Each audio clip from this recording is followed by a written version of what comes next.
नमस्कार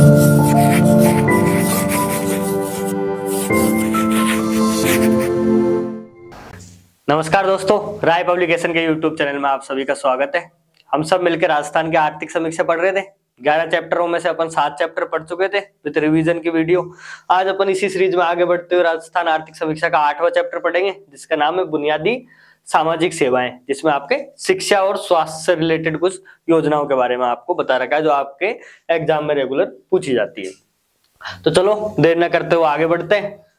तो पहला जो अपना अभियान है या पहली जो योजना है वो बहुत ही इंपॉर्टेंट है। कौन सी है? समग्र शिक्षा अभियान। आपके कौन सा? समग्र शिक्षा अभियान। कब स्टार्ट हुआ था समग्र शिक्षा अभियान? तो समग्र शिक्षा अभियान आपके 2018 में स्टार्ट हुआ था। अच्छा, 2018 से पहले भी शिक्षा से रिलेटेड अभियान चलते थे। 3 अभियान चलते थे, उनको मर्ज करके एक आपका अभियान बनाया गया, समग्र शिक्षा अभियान। ठीक है, 3 कौन कौन से अभियान चलते थे आपके 2018 से पहले? तो पहला जो आपका अभियान चलता था वो तो सर्व शिक्षा अभियान का आपने नाम सुना होगा, बहुत बार नाम सुना होगा आपने, सर्व शिक्षा अभियान। शिक्षा अभियान। इसके अलावा आपका कौन सा चलता था? इसका अलावा आपका एक और चलता था राष्ट्रीय माध्यमिक शिक्षा अभियान, उसका भी आपने नाम सुना होगा, नेशनल सेकेंडरी एजुकेशन मिशन। ठीक है, राष्ट्रीय माध्यमिक शिक्षा अभियान, नेशनल सेकेंडरी एजुकेशन मिशन, सर्व शिक्षा अभियान, और तीसरा जो था आपका वो था आपका टीचर एजुकेशन। ठीक है, टीचर एजुकेशन से रिलेटेड जो आपके 3 अभियान चलते थे, उनको मर्ज करके आपके एक ही अभियान बना दिया भारत सरकार ने। कौन सा? समग्र शिक्षा अभियान। कब बनाया? 2018 में बनाया। तो सबसे पहले तो आपको यही याद रखना है कि 3 जो अभियान थे, सर्व शिक्षा अभियान, राष्ट्रीय माध्यमिक शिक्षा अभियान और टीचर एजुकेशन, इन तीनों को मिला के एक अभियान बनाया, समग्र शिक्षा अभियान 2018 के अंदर। ये इंपॉर्टेंट फैक्ट है एक आपका, यह आपसे पूछा भी जाता है रेगुलर एग्जामों में। फिर शिक्षा के बारे में थोड़ी सी चीज देखें तो शिक्षा आपकी कौन सी सूची का विषय? आपको पता है 3 सूची होती है। एक केंद्र की सूची, मतलब कुछ ऐसे विषय जिनके बारे में निर्णय लेना केंद्र का अधिकार होता है, कुछ ऐसे विषय जिनका राज्य का अधिकार होता है, और कुछ ऐसे विषय जो केंद्र ने डिवाइड कर रखा है कि इस पर राज्य भी डिसीजन लेगा और आपके केंद्र भी डिसीजन लेगा। ठीक है, तो शिक्षा आपके पहले केंद्र सूची का विषय था, परंतु आपके 42वें संविधान संशोधन 1976 के अंदर, आपको पता है इसको मिनी संविधान भी कहा जाता है अपने 42वें संविधान संशोधन को। तो 42वें संविधान संशोधन 1976 के अंदर शिक्षा को समवर्ती सूची में रख लिया गया। समवर्ती सूची मतलब अब ये केंद्र सरकार का भी इश्यू है शिक्षा और राज्य सरकार का भी इश्यू है। तो आपको ये वाली बात समझ गई होगी, आ गई होगी कि शिक्षा भी आपके समवर्ती सूची का विषय, मतलब केंद्र सरकार का विषय और राज्य सरकार का विषय। और ये क्वेश्चन आपके बहुत सारे एग्जामों में रेगुलर पूछा जाता है आपसे, बहुत इंपॉर्टेंट क्वेश्चन लगाना आप। अच्छा, समग्र शिक्षा अभियान का मोटो क्या होएगा? मोटो वही होएगा जो इन तीनों चारों अभियानों का मिलकर मोटो था। जैसे आप देखो सेकेंडरी एजुकेशन वाला जो एजुकेशन वाला अभियान था उसका क्या था? सेकेंडरी एजुकेशन तक शिक्षा की गुणवत्ता प्रोवाइड करना, टीचर एजुकेशन में टीचरों को अच्छी गुणवत्ता प्रोवाइड करना। तो ये इन्हीं सबको मिला के आपके जो प्रारंभिक और माध्यमिक शिक्षा में सार्वभौमिक गुणवत्ता लाना, अच्छी चीज प्रोवाइड करना, ये सर्व शिक्षा अभियान का आपका मोटो हो गया। ठीक है, इसमें प्राथमिक और माध्यमिक दोनों शिक्षाओं को आपके शामिल कर लिया गया। जैसे इसमें अलग अलग था, इसके अंदर माध्यमिक शिक्षा को शामिल कर रखा था, सर्व शिक्षा अभियान में आपके सिर्फ प्राथमिक शिक्षा को शामिल कर रखा था। ठीक है, तो सर्व शिक्षा अभियान में सिर्फ प्राथमिक था और राष्ट्रीय माध्यमिक शिक्षा में सिर्फ माध्यमिक था। इन दोनों को मिला के सर्व शिक्षा जो समग्र शिक्षा अभियान है, इसमें दोनों प्राथमिक और माध्यमिक दोनों को आपको शामिल कर लिया गया। अच्छा, ये भारत सरकार की फ्लैगशिप योजना है, मैं आपको पहले ही बता चुका हूँ। ठीक है, तो समग्र शिक्षा अभियान के बारे में क्या पढ़ा अपन ने? 2018 में तीनों प्रोग्रामों को मिला के चलाया गया भारत सरकार की द्वारा। और शिक्षा के बारे में देखा अपन ने कि शिक्षा कौन सी सूची में आती है आपके। अगला है जो ये समग्र शिक्षा अभियान है, ये भारत सरकार की फ्लैगशिप योजना थी, वो अपन देख के आ रहे हैं। तो समग्र शिक्षा अभियान को राजस्थान में कौन कंडक्ट कराता है? राजस्थान में इसकी नोडल एजेंसी कौन है? तो राजस्थान में इसकी नोडल एजेंसी है आपकी कौन सी? स्कूल शिक्षा परिषद। राजस्थान के जो स्कूल शिक्षा परिषद है ना, ये आपके स्कूल एजुकेशन काउंसिलिंग है, ये इसकी नोडल एजेंसी है समग्र शिक्षा अभियान की राजस्थान के अंदर। ये कब बनाई गई थी? तो अभी इसका नामकरण चेंज करके और इसको 2020 में ही बनाया गया है। ठीक है, ये याद रखना आप। ये इसका क्रियान्वयन कर रही है राजस्थान में। समग्र शिक्षा का ये क्वेश्चन आ जाए आपके, समग्र शिक्षा का राजस्थान के अंदर क्रियान्वयन किसके द्वारा किया जाता है? तो राजस्थान में समग्र शिक्षा अभियान का क्रियान्वयन स्कूल शिक्षा परिषद के द्वारा किया जाता है। ठीक है, ये इसकी नोडल एजेंसी है। 2020 में इसका गठन किया गया है। जो समग्र शिक्षा अभियान है, इसका वित्त पोषण हर अभियान का या योजना को, आपको पता है वित्त पोषण बहुत जरूरी होता है, तो केंद्र और राज्य के बीच में इसका वित्त पोषण आपके 60 और 40 का है। मतलब 60% पैसे तो आपके केंद्र सरकार देगी और 40% आपके राज्य सरकार देगी। जो शिक्षा की गुणवत्ता में सुधार लाना, आपको पता है एसडीजी गोल्स जो आपके 2015 में फिक्स हुए थे, कितने 17 एसडीजी गोल थे। एसडीजी मतलब सतत विकास लक्ष्य। सतत विकास लक्ष्य के जो 17 लक्ष्य थे आपको उनको 2030 तक पाना है। उनमें से जो आपका चौथा गोल है वो आपके शिक्षा से रिलेटेड है। जो चौथा गोल है वो है आपका कि शिक्षा की गुणवत्ता में सुधार लाना। शिक्षा की गुणवत्ता में सुधार लाना, ये आपके चौथा एसडीजी गोल है। और चौथे एसडीजी गोल को पूर्ण करने के लिए आपका ये अभियान चलाया गया है। तो ये वाला आपका क्वेश्चन भी इसमें आ जाता है कि क्या समग्र शिक्षा अभियान चौथे एसडीजी गोल को प्रमोट कर रहा है? बिल्कुल कर रहा है ना। और अभी जो इसका लेटेस्ट फेज चल रहा है वो आपके 1 अप्रैल 2021 से लेकर मार्च 2026 तक चल रहा है। अभी बढ़ा दिया गया है इसका। ठीक है, तो ये अभियान अभी कब तक बढ़ा दिया गया है? मार्च 2026 तक बढ़ा दिया गया है। आपको पता है मार्च में फाइनेंशियल ईयर खत्म होता है, तो 2026 का जो फाइनेंशियल ईयर खत्म होगा तब तक आपके समग्र शिक्षा अभियान को बढ़ा दिया गया है। आपको अपन मोटा मोटा समग्र शिक्षा अभियान में क्या देखा, देखो इंपॉर्टेंट है इसलिए मैं आपको बार बार बता रहा हूँ कि 2018 में आपके चालू हुआ था। 3 अभियानों को मिला के चलाया गया, समग्र सर्व शिक्षा अभियान, राष्ट्रीय माध्यमिक शिक्षा अभियान और टीचर एजुकेशन। फिर इसका प्रारंभिक और माध्यमिक शिक्षा दोनों का क्रियान्वयन करना है, इसका मोटो हो गया। और ये भारत सरकार की योजना है, आप ये अपन ने देख लिया था। साथ ही अपन ने देखा शिक्षा समवर्ती सूची का विषय है ना, 42वें संविधान संशोधन 1976 में किया गया। राजस्थान में स्कूल शिक्षा परिषद द्वारा इसको चलाया जाता है, जो 2020 में गठित हुई थी। आपके 60-40 का इनका रेशियो देखने को मिलेगा और अभी 2026 तक इसको चलाया जा रहा है। आपके इसको परमिशन दे दी गई। अब अगली योजना पे आ जाते हैं अपन इसी में। जैसे आपने चैप्टर का नाम देखा था, क्या था? सामाजिक सुधारों में शिक्षा और स्वास्थ्य दो के बारे में इस चैप्टर में 8वें चैप्टर में आपके बात की गई है। तो इसी में ही आपके अगला है निःशुल्क एवं अनिवार्य शिक्षा का अधिकार अधिनियम 2009। आपने इसके बारे में बहुत सुना होगा। इसमें क्या किया? निःशुल्क और अनिवार्य शिक्षा का अधिकार किसको दिया गया? भाई निःशुल्क शिक्षा के बारे में क्या बोला गया कि 6 से 14 वर्ष के जो बच्चे हैं, कौन सी वर्ष के? 6 से 14 वर्ष के बच्चों को निःशुल्क शिक्षा दी जाएगी। और साथ में अनिवार्य कैसे कर दिया गया? आपको पता है राइट टू एजुकेशन इंडिया में कब आया था? राइट टू एजुकेशन मतलब शिक्षा का अधिकार। राइट टू एजुकेशन इंडिया में कब आया था? आप सभी को पता है इस बारे में। 2002 के अंदर राइट टू एजुकेशन कर दिया गया था, मतलब शिक्षा का अधिकार दे दिया गया था। ये कौन से आर्टिकल में दिया गया था आपके? तो 21A के अंदर आपको शिक्षा का अधिकार दे दिया गया था। तो राइट टू एजुकेशन 2002 के अंदर आपको दिया गया। उसी के तहत निःशुल्क एवं अनिवार्य शिक्षा का अधिनियम आपके 2009 आया। ध्यान रखना, अधिनियम कब आया था? आपके 2009 में आया था, जिसमें आपके 6 से 14 वर्ष के बच्चे हैं, इनको निःशुल्क शिक्षा देना और अनिवार्य शिक्षा देना लागू कर दिया गया था। अच्छा, फिर ये अधिनियम तो 2009 में आया था, ये लागू कब से हुआ था? आपके लागू होने का मतलब पता है ना, एक्ट जब संविधान में संसद में आपके पारित हो जाता है अधिनियम, उसके बाद में जो पब्लिक में आता है, लागू जब से होता है, तो वो आपके लागू हुआ था 1 अप्रैल 2010 से। 1 अप्रैल से आपको पता नई फाइनेंशियल ईयर चालू हुई थी। तो 2010 की जो नई फाइनेंशियल ईयर चालू हुई थी, 1 अप्रैल 2010 से आपके ये जो निःशुल्क और अनिवार्य शिक्षा अधिनियम था, ये काम करना चालू कर दिया गया था।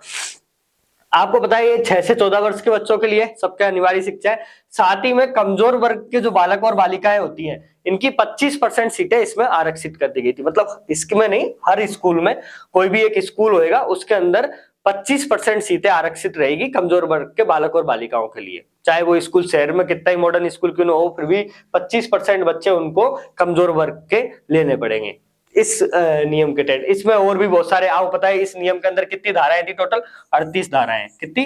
38 धाराएं इसके अंदर।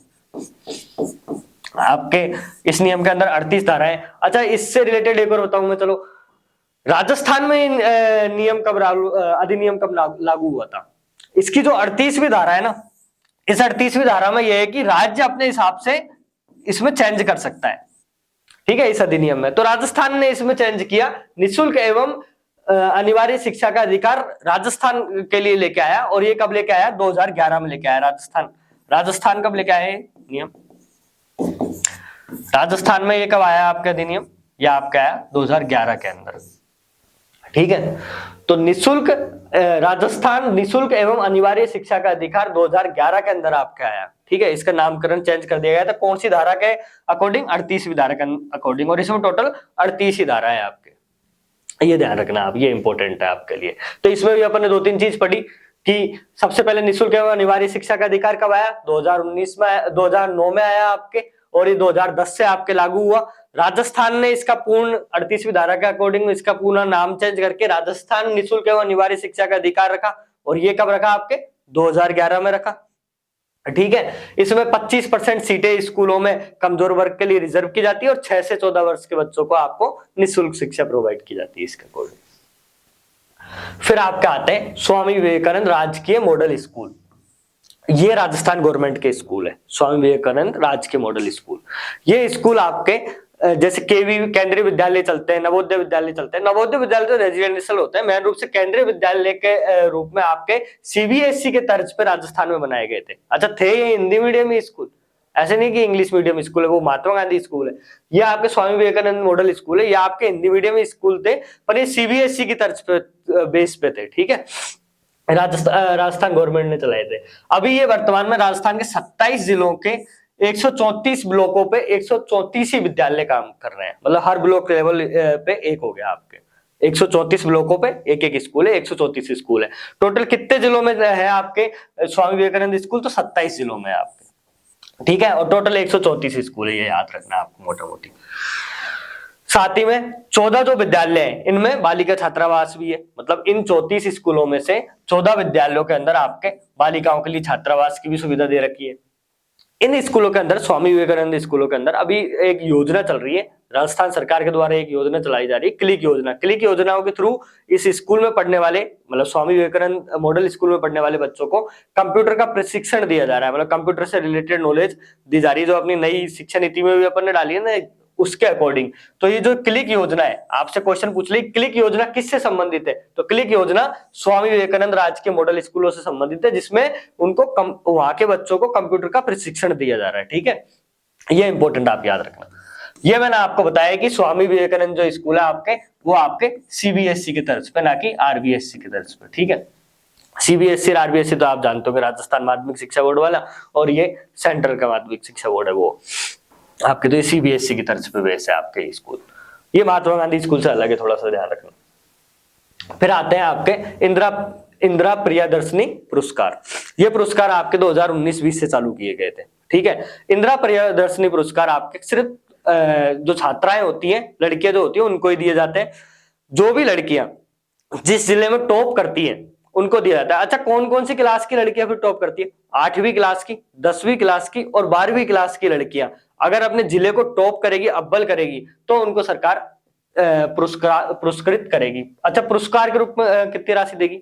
तो मैं आपको बताऊं, 8वीं क्लास की कक्षा की अगर कोई छात्रा है, जिले में टॉप करती है, तो उसको 40,000 की रकम मिलेगी। अच्छा, फिर टॉप करने का मतलब क्या है? एक कंडीशन इन्होंने इसमें रखी है टॉप करने का, अव्वल करने का, मिनिमम जो छात्रा है उसके मिनिमम 60% से अधिक मार्क्स होने चाहिए। कितने? 60% से अधिक मार्क्स, एक ही कंडीशन रखी है। ऐसा नहीं कि किसी जिले में छात्रा ने अव्वल किया और उसके 60% से भी कम मार्क्स है।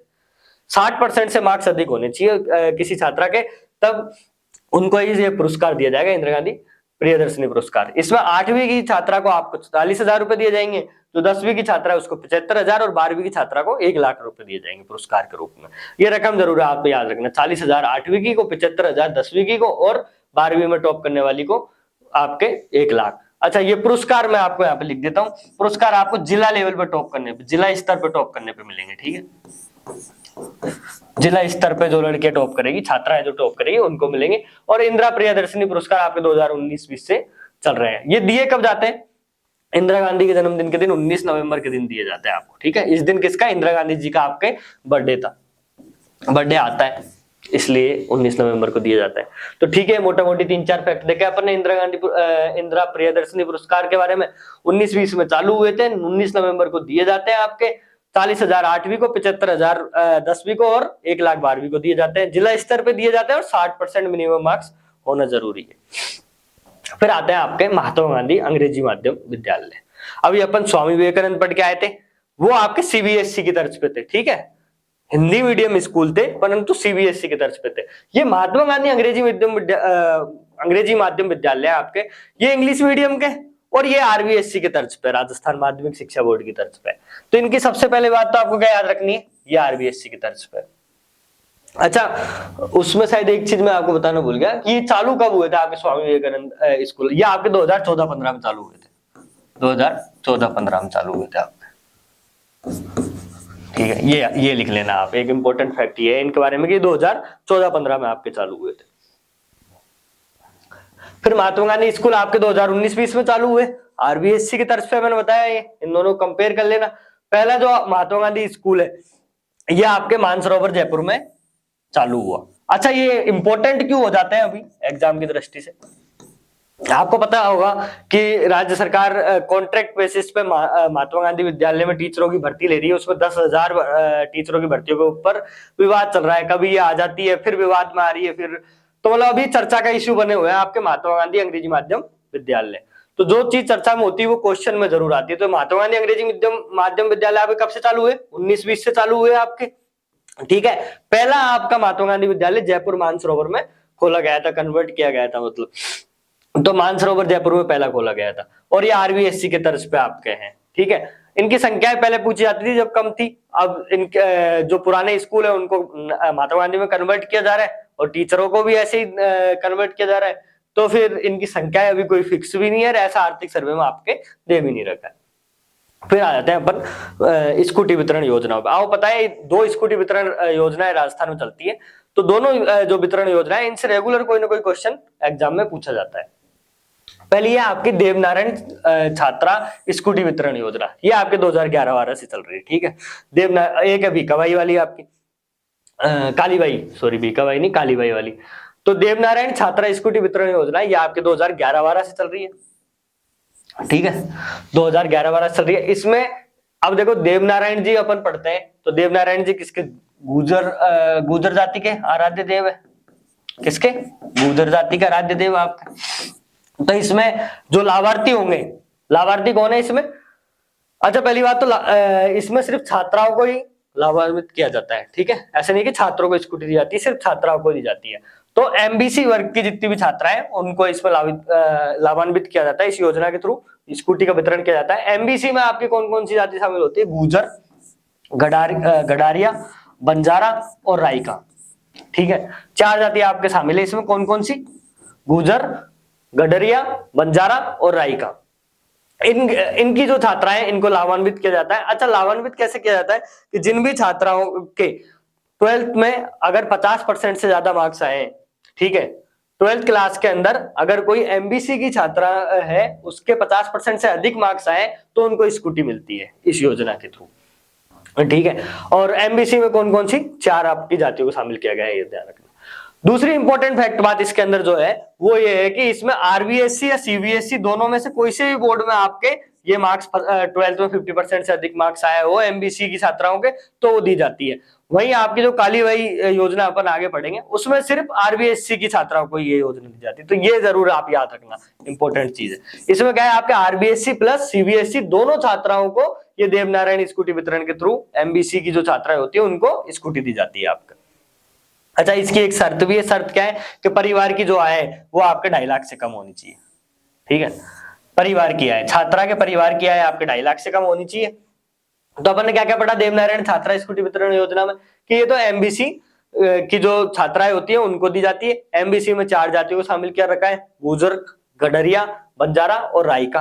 2011-12 से इसमें वितरण किया जाता है। वितरण का आपका बेस क्या रखा है कि 12th क्लास में मिनिमम आपके 50% मार्क्स आने चाहिए, चाहे वो आरबीएसई बोर्ड में आए हो चाहे सीबीएसई बोर्ड में आए हो, और साथ ही परिवार की जो आपकी आय है वो 2.5 लाख से कम होनी चाहिए। अब अपन देखते हैं कालीबाई भील मेधावी छात्रा योजना, ठीक है, ये भी छात्राओं के लिए, लड़कियों के लिए, ये आपकी 2015 में चालू की गई थी, ये याद रखना। देवनारायण जी की जो योजना थी आपकी वो 2011-12 में चालू की गई थी, और जो आपकी कालीबाई वाली योजना है ये 2015 में चालू की गई थी। मैंने आपको बताया वहां सीबीएसई प्लस आरबीएसई दोनों को फायदा मिल रहा था, दोनों की छात्राओं को। यह सिर्फ आपके आरबीएससी की छात्राओं को ही फायदा मिलेगा। ये चीज का ये देखो, कुछ चीजें चेंज होती है उनसे ही क्वेश्चन बनते हैं। तो इसमें चेंजेस क्या है, क्या आपके सिर्फ आरबीएससी की जो छात्राएं काली बाई भील जो मेधावी छात्रा है उनको इसमें लाभ दिया जाता है। अच्छा, इसमें कौन सी छात्राओं को लाभ दिया जाएगा, तो आपके भील जनजाति की छात्राओं को लाभ दिया जाता है। ठीक है, साथ ही में इसमें क्या है कि 10th और 12th कक्षा के अंदर 85% से अधिक, अच्छा ये सिर्फ ये मैंने बताया कि आपके भील जनजाति की छात्राओं को दिया जाता है, ये गलत है, ये सभी छात्राओं को दिया जाता है जिनके 12th और 10th और 12th के अंदर 85 से अधिक मार्क्स आते हैं, उन सभी छात्राओं को आपके स्कूटी का वितरण किया जाता है। ठीक है, 2015 से आरबीएससी बोर्ड में, राजस्थान बोर्ड में अगर किसी के 10th और 12th में 85 से ज्यादा मार्क्स आए किसी लड़की के, तो उनको स्कूटी का वितरण किया जाता है।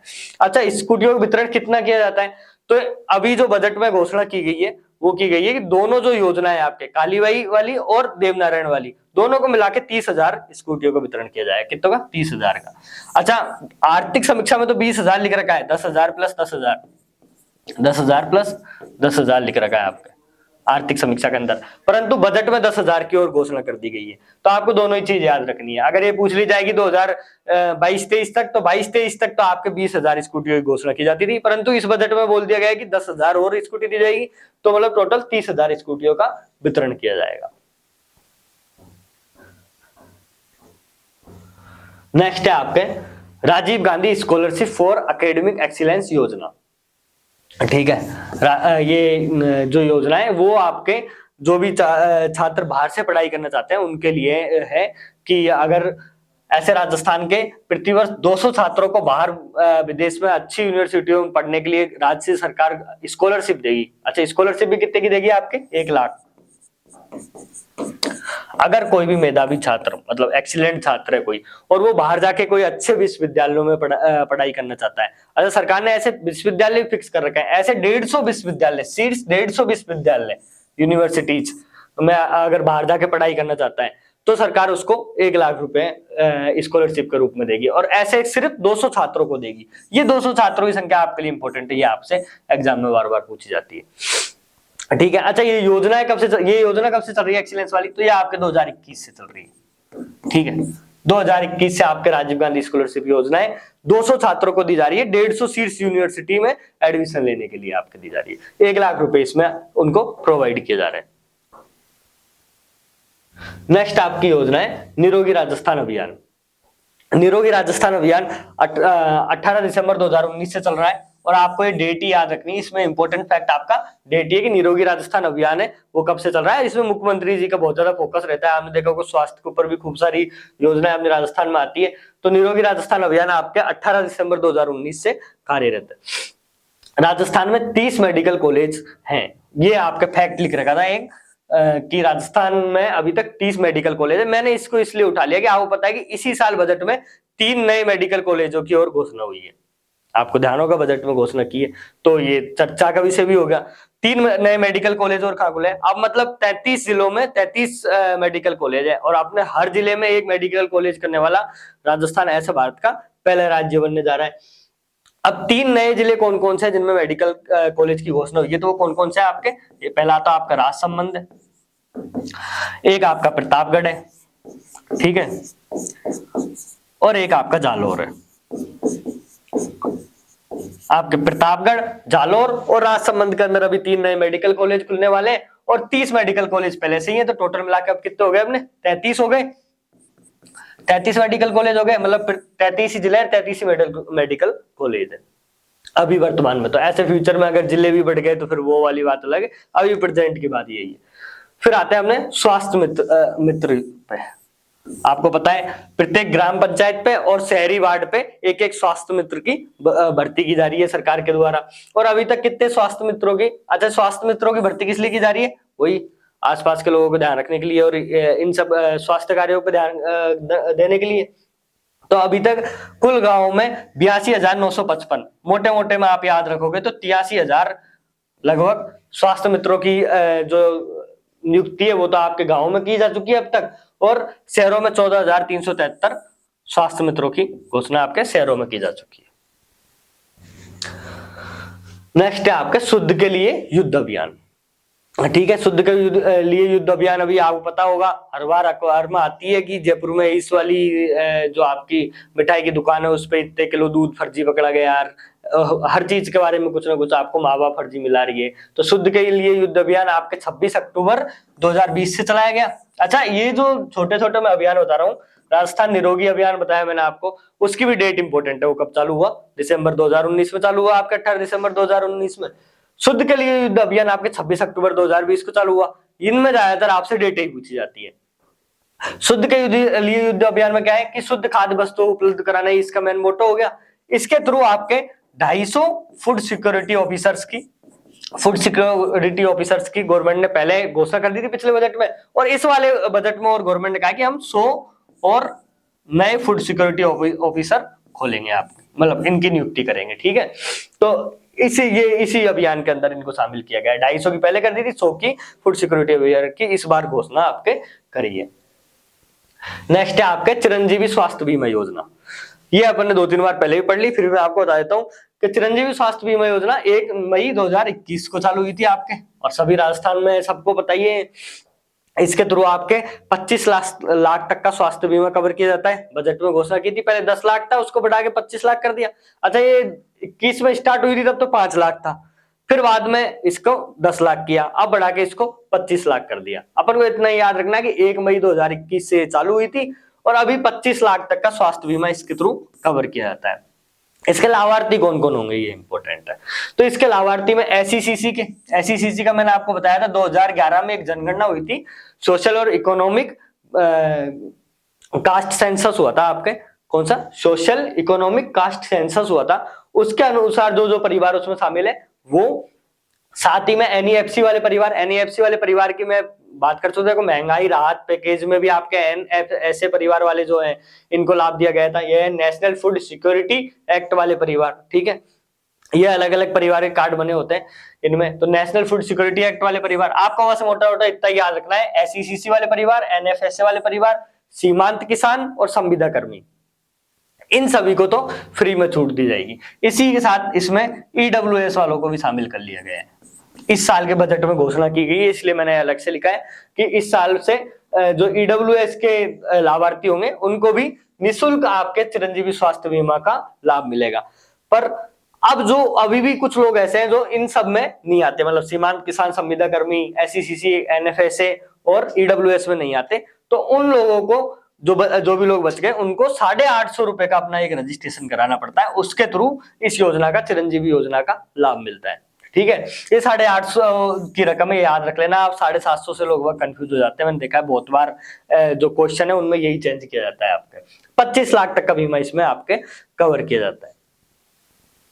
फिर अगली है आपकी मुख्यमंत्री चिरंजीवी दुर्घटना बीमा योजना है। यहाँ पे आपके दुर्घटना लिखना थोड़ा मिस हो गया, ये आपके दुर्घटना बीमा योजना है। ठीक है, तो मुख्यमंत्री चिरंजीवी दुर्घटना बीमा योजना, आपको पता है जो स्वास्थ्य बीमा योजना चल रही थी उसी की तर्ज पे आगे बढ़ते हुए 1 मई को, अच्छा 1 मई 2021 को तो आपको पता है कौन सी हुई थी? 1 मई 2021 को तो चिरंजीवी स्वास्थ्य बीमा योजना। उसके फिक्स 1 साल बाद 1 मई 2022 को आपके दुर्घटना बीमा योजना जो मुख्यमंत्री गहलोत है उसने उसकी घोषणा कर दी थी।